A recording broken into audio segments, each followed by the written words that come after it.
We've been looking at big history, and this little presentation is going to be my learning journey of what I've learnt so far in big history. When we first started, we looked at what is big history, and there are a couple of things that we looked at first of all.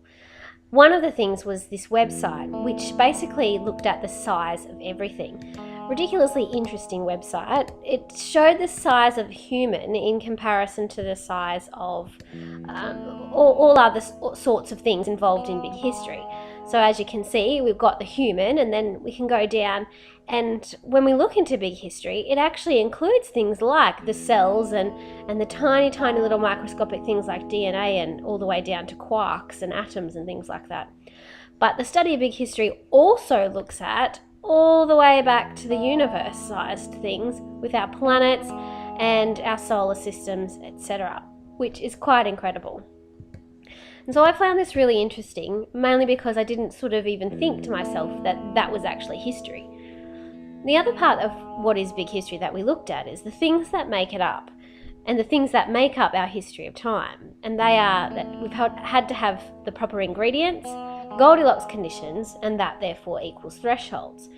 So when we really look at it, we have to have in history at some point the right ingredients, the right elements, the right people, all of those bits and pieces, as well as the right conditions to actually make things work and to create this idea of new complexity, which is then noted in big history as a threshold.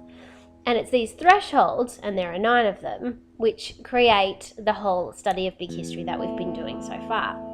And the first thing we then looked at was threshold number 1, which was the Big Bang. In studying the Big Bang, we looked at 2 main things that I really found interesting, and that was what was happened before the Big Bang and the way views of the Earth and solar system changed. When we looked at what had happened before, we were asked to do a drawing.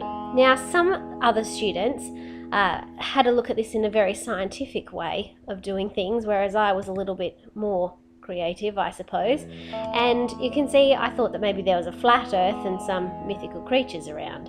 And yes, that's a rainbow pony. Further to this though, we could also see the changing views of the Earth and the solar systems, where people actually started to look together and get their ideas together, and coming from the whole idea that the Earth was the centre of the universe, through to this idea that, well, no, it was the sun that was the centre of our solar system, and then things were bigger than that.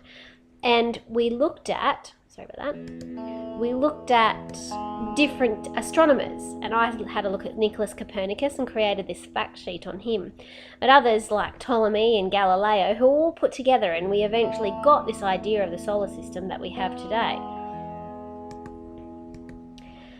The next threshold of big history, threshold 2 and 3 actually, it was all to do with the stars, and we actually didn't study those in our humanities subject, so I'm going to skip over them. Threshold 4, which was called the solar system, was basically how the solar system and the Earth was created, and it was a really interesting threshold.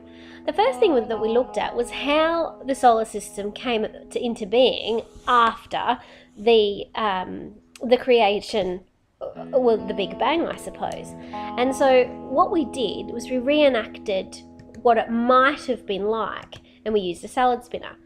And as you can see on my picture here, there's blue paint and pink paint, and a whole range of varying bits of purple in between. And essentially what happened at the beginning was that there were 2 specific elements, and those elements spun and collided and mushed together and created all these other elements. And we represented that, the blue paint being one element, the pink paint being another element, and the different shades of purple being all the other elements that were made.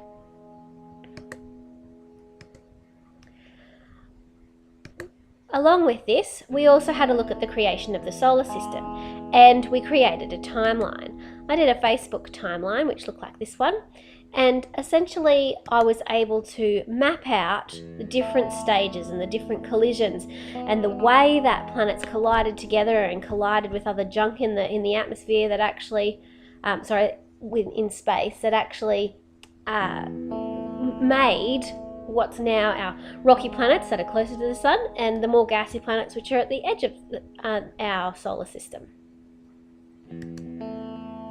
Lastly, in Threshold 4, the last thing I wanted to talk about was that we looked at the creation of the Earth.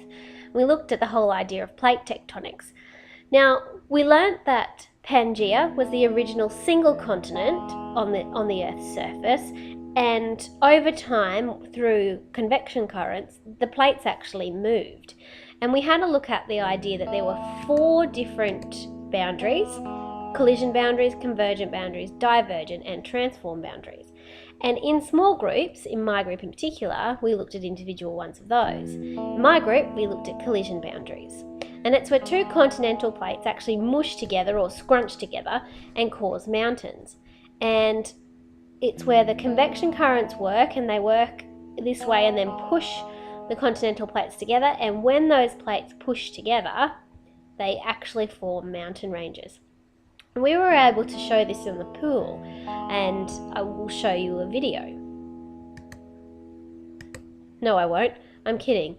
The last thing that you would have a look at, though, everybody, is Threshold 5, and potentially the other threshold that you studied with your Gala Day presentation. You could add that in too. I hope that this has given you a bit of an idea of what you need to do for your piece of assessment. Don't by any means think that this is a perfect presentation or that this is the only type of presentation that you can do. It just hopefully gives you some idea of the types of things that you could be doing.